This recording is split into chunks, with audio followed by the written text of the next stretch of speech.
Hello everyone, welcome to my YouTube channel think smart earn lot. आज हम बात करने वाले हैं एक बहुत बढ़िया धमाकेदार कंपनी के बारे में। इसके पहले आप मेरे चैनल को नए हैं तो प्लीज़ चैनल को सब्सक्राइब कीजिए, कमेंट कीजिए, बेल आइकन को प्रेस कीजिए ताकि हमारा सब वीडियो रोज़ अपलोड होते रहते हैं, वो सब लोग आप तक पहुँचे। चलिए शुरू करते हैं। कंपनी का नाम है ग्लैंड फार्मा। आप सुना ही होगा, ग्लैंड फार्मा ये फार्मा सेक्टर की कंपनी है। क्योंकि लगातार गिर रहा है, कम से कम मुझे लगा है कि लगातार गिर रहा है। क्यों गिर रहा है वो जानने की कोशिश करेंगे थोड़ा। चलिए देखते हैं क्यों गिर रहा है। कंपनी गिरने के लिए एक वजह तो होता है, क्यों गिर रहा है वो देखेंगे आज। चलिए देखते हैं, कंपनी के बारे में कुछ जान लेते हैं, बाद में बात करेंगे क्यों गिर रहा है, भाई करना है या नहीं करना है वो बाद में बात करेंगे। पहला कंपनी के बारे में देखेंगे। कंपनी हैदराबाद में लिस्टेड है, मतलब हैदराबाद से एक कंपनी है ये। और 1978 में फॉर्म हुआ है। Gland Pharma grown over the years from a contract manufacture of a small volume liquid parenteral products to become one of the largest and fastest growing injectable focused companies with a global footprint across 60 countries। इसको थोड़ा ध्यान में रखिए जी।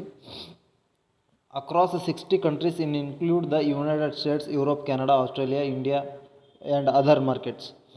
आप समझ सकते हैं इस कंपनी सिर्फ इंडिया में नहीं है, सिर्फ इंडिया में नहीं है, बाकी 60 कंट्री में भी ये फैला हुआ है। इसका कंपनी का वर्टिकल्स बहुत सिंपल है, फंडा भी सिंपल है। यह ऐसा काम करती है कि स्मॉल वॉल्यूम्ड लिक्विड पेनिट्रेटल प्रोडक्ट्स को मैन्युफैक्चर करती है। मतलब आपको कोई भी डाइक्लोफिन इंजेक्शन लगाना हो, इंजेक्शन लगाने के लिए एक लिक्विड चाहिए ना, वो लिक्विड ये कंपनी मैन्युफैक्चर करती है, ठीक है।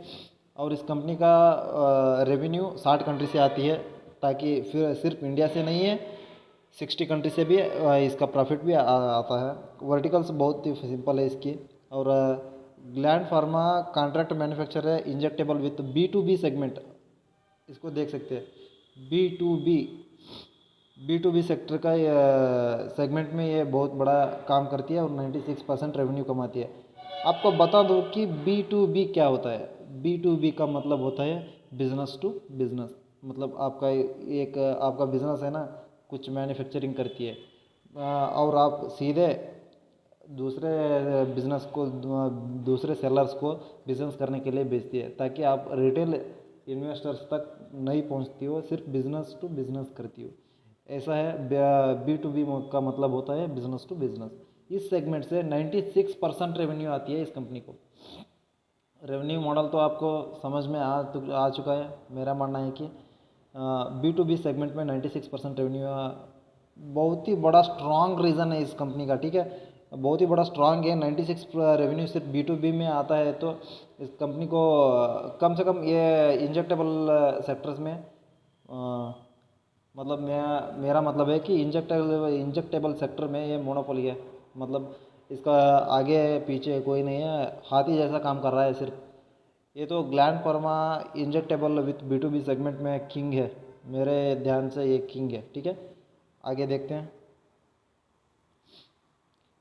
कंपनी का 28,254 CR का मार्केट कैप है, ताकि ये मिड कैप का कंपनी है, मिड कैप कंपनी है। करंट प्राइस है 1716 रुपये है, 1716 रुपीज़ इसका शेयर प्राइस है अभी।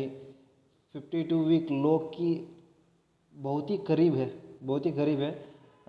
ताकि ये 1660 रुपीज़ था, 52 वीक लो है। मगर 1716 मतलब यानी सिर्फ 40 रुपये, 60 रुपीज़ 52 वीक लो टच करने के लिए सिर्फ 60 रुपीज़ बची है। मेरा मानना है कि ये 80% प्रॉफिट डिस्काउंट पे मिल रहा है, खरीद लेना चाहिए। क्यों खरीद लेना चाहिए, फिर भी आपको एक एग्जांपल देता हूँ, ताकि आपको समझ में आ जाए मैं क्या बोल रहा हूँ कि क्यों खरीदना चाहिए इस कंपनी का चीज़, ठीक है।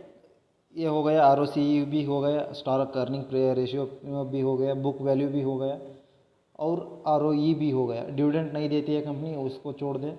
52 वीक का हाई है 4,000 रुपये है, मतलब आपकी 4,000 टच किया तो कम से कम तीन तीन गुना प्रॉफिट, मतलब आपका पैसा 3 गुना डबल हो जाएगा, 3 बार डबल हो जाएगा, ठीक है। और चलिए एक और इंटरेस्टिंग बात आपको दिखा देता हूँ।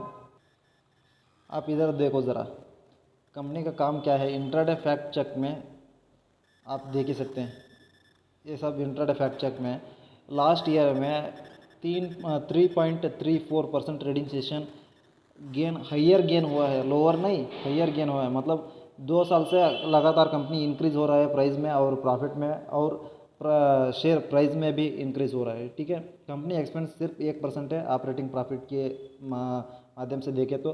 कैश इन्वेस्टिंग में डिक्रीज़ कर रहा है, क्योंकि इंक्रीज़ नहीं किया है। कुछ थोड़ा और जान लेते हैं इसके बारे में आप, ताकि कुछ ज़्यादा समझ में आ जाए। करंट इसका रिकमेंडेशन क्या है, मेरा रिकमेंडेशन मीन रिकॉर्ड्स में 18 एनालिसिस की प्रकार 18 एनालिसिस्ट बोलते हैं कि ये इसको स्ट्रांग बाई करना चाहिए, क्योंकि प्रॉफिट ग्रोथ बहुत ज़्यादा है, स्ट्रांग बाई करना चाहिए। और इसका प्रॉफिट मॉडल भी आप देख सकते हैं, थोड़ा कम हुआ है इस क्वार्टर में, मगर फिर ऊपर आ जाएगा, कोई बात नहीं है। वो गिरने वाला उठने वाला सबके पास चलती है। इधर देख सकते हैं आप, लो हो गया तो 3,120 पे आ जाएगा, हाई हुआ तो, ठीक है। लो थोड़ा मिडल, थोड़ा प्रॉफिट बुक किया तो 2,340 रुपीज़ आ जाएगा। फिर भी लो टच हुआ तो भी 1,800 के ऊपर ही आ जाएगा। मतलब आपको फ़ायदा ही फ़ायदा हो जाएगा, सिर्फ खरीदना चाहिए सिर्फ आप, ठीक है। थोड़ा और जान लेते हैं इसके बारे में, क्योंकि सबको लग रहा है ये क्या हो रहा है। आप देख सकते हैं इधर होल्डिंग्स, आप कौन कौन होल्ड कर रहा है शेयर प्राइस में, शेयर को कौन कौन होल्ड कर रहा है आपके सामने ही है। पिछले क्वार्टर के मुकाबले से सिर्फ 3 क्वार्टर का मैं चार्ट निकल के लेकर आया हूँ। इधर लगातार इधर FLL शेयर्स को सेल कर रहे हैं, आप देख सकते हैं सेल कर रहे हैं। कौन खरीद रहे हैं आपको, म्यूचुअल फंड वाले खरीद रहे हैं, और DLL डोमेस्टिकल इन्वेस्टर्स भी खरीद रहे हैं। प्रोमोटर्स के पास थोड़ा कम हुआ है, ताकि नेगोशिएबल है, थोड़ा कम कर दिया तो भी मेजॉरिटी स्टेक उनके पास है। मगर हम रिटेल इन्वेस्टर्स हैं ना, हमारा पास से शेयर्स को छीन रहा है, ठीक है। लगातार डिक्रीज़ हो रहा है। चलिए आज सिर्फ इतना ही। मेरे चैनल को आप नए हैं तो प्लीज़ सब्सक्राइब कीजिए, ज़रूर कमेंट कीजिए, कोई भी सवाल है तो प्लीज़ हमारे चैनल को बेल आइकन पर प्रेस कीजिए, कि ताकि हमारा हर वीडियो आपके तक पहुंचाना चाहिए। धन्यवाद, मिलते हैं अगले वीडियो में।